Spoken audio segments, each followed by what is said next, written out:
égyptiens qui entourent les grands prêtres qui se sont occupés des momies et des corps des pharaons retrouvés dans la vallée des rois.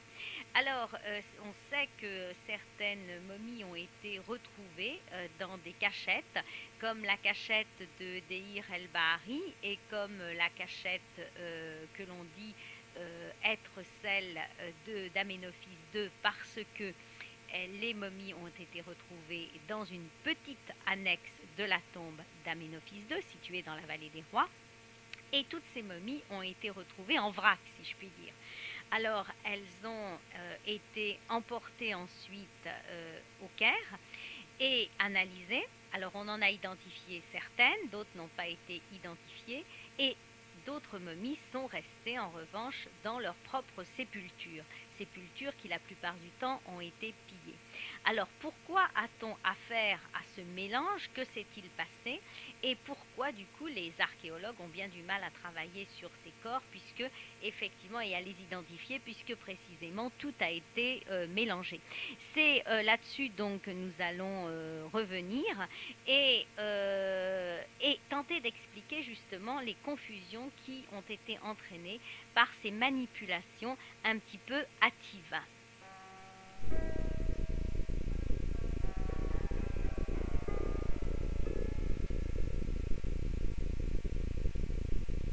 Et nous parlons donc de ce qui s'est passé dans la vallée des rois, ces grands mystères autour des momies et des corps de pharaons qui ont été retrouvés.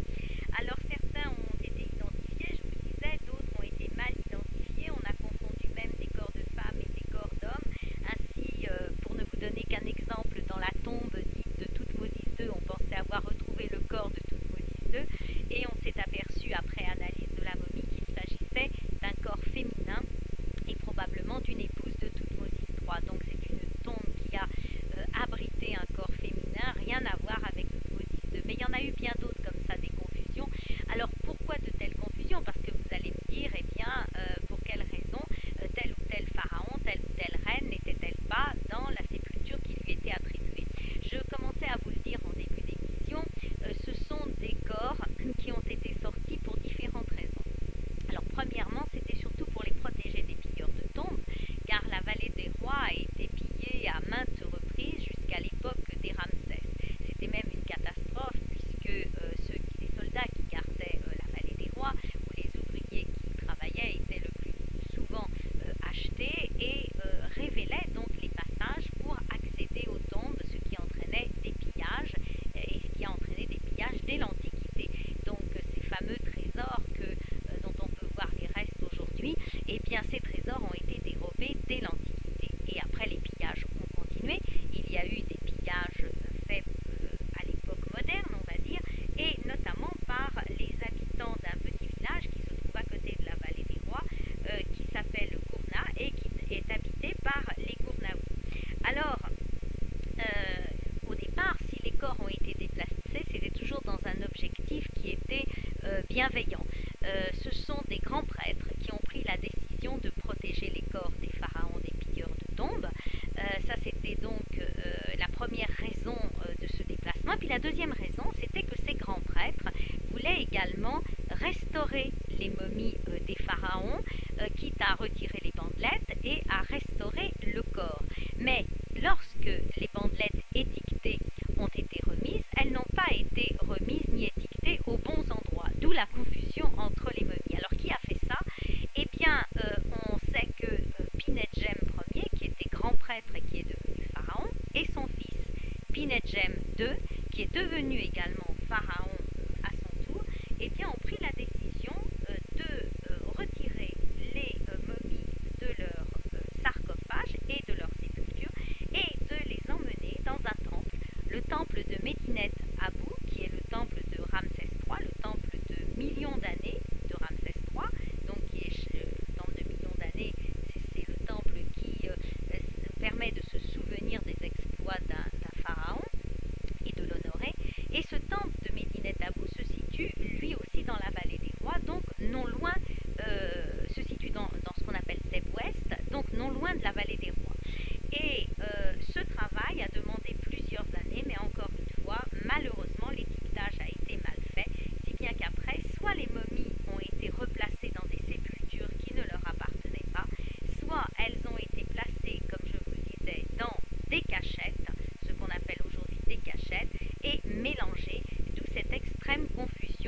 qui a régné.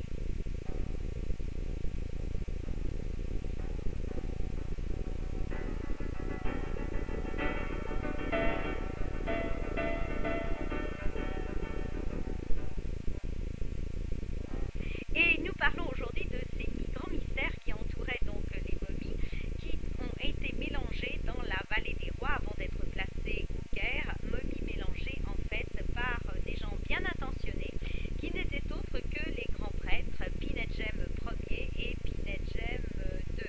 Alors, de nombreuses questions se sont évidemment posées au sujet de ces étiquetages trompeurs, presque systématiquement modifiés, qui ont entraîné, comme je vous le disais, de grandes confusions. S'ils en ont tenu compte au début de leur découverte, les archéologues se sont vite interrogés donc sur des bizarreries concernant l'identification des corps momifiés. Et comme ces étrangers jetés revenaient très souvent, il paraissait presque manifeste que ces erreurs aient été commises volontairement pour brouiller des pistes, à moins qu'elles n'aient été faites, comme je vous l'ai dit, sans but précis. En fait, les pillages de tombes se multipliant à toutes les époques pharaoniques, et comme je vous l'ai dit également, se multipliant surtout à l'époque des Ramsès, eh bien, il a fallu faire quelque chose, et donc l'action des Pinedjem était tout à fait nécessaire. Il faut savoir que les pilleurs de tombes étaient actifs pendant toutes les dynasties pharaoniques, et c'est un peu la raison pour laquelle les pyramides ayant été pillées dans le nord de l'Égypte, c'est la raison pour laquelle les pharaons ont décidé de faire une autre nécropole à Thèbes-Ouest. Et là, eh bien, ils pensaient dissimuler leur tombe, qui était évidemment creusée dans la colline, dans la montagne, dans la colline, et donc moins apparente que les pyramides. Mais les pilleurs de tombes ont donc réussi à s'introduire à l'intérieur de ces tombes, et à l'époque des Ramsès, c'était tellement insupportable pour les pharaons qui n'avaient aucune sécurité pour leur vie dans l'au-delà que certains Ramsès ont décidé de se faire enterrer ailleurs, de revenir dans le nord de l'Égypte et d'abandonner la nécropole de Thèbes-Ouest.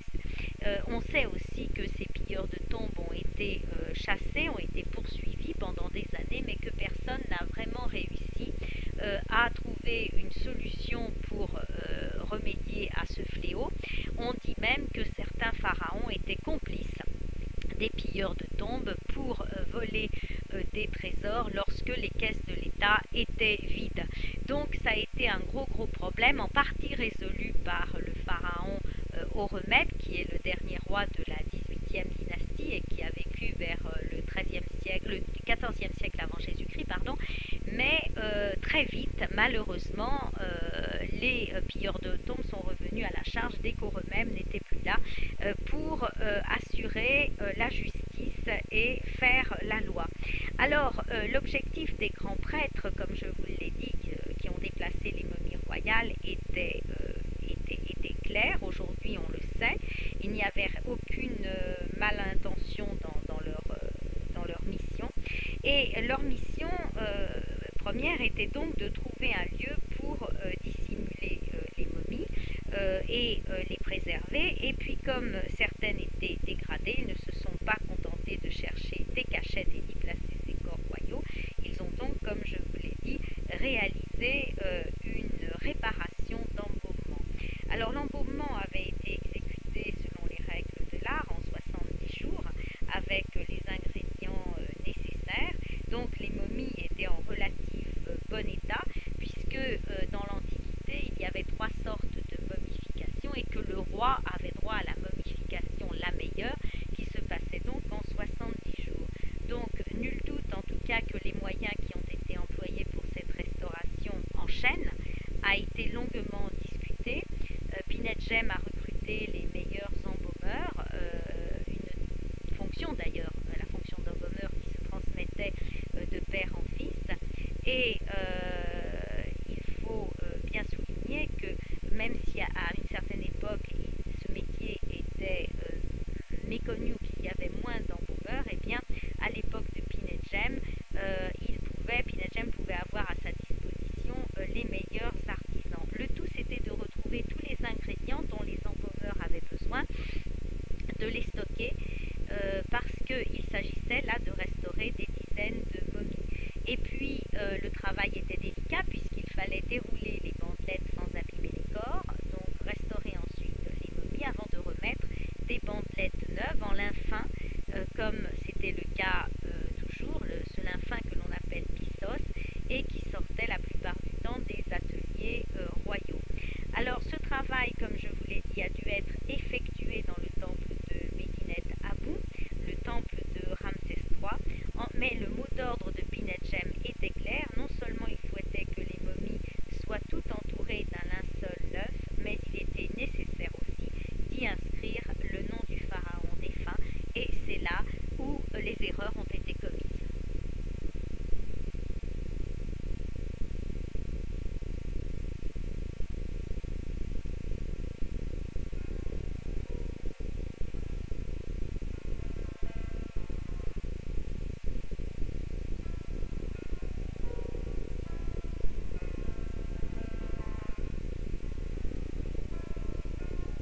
Nous sommes en train de parler de ces mystères, donc des momies difficiles à identifier parce que les grands prêtres donc ont déplacé les momies royales.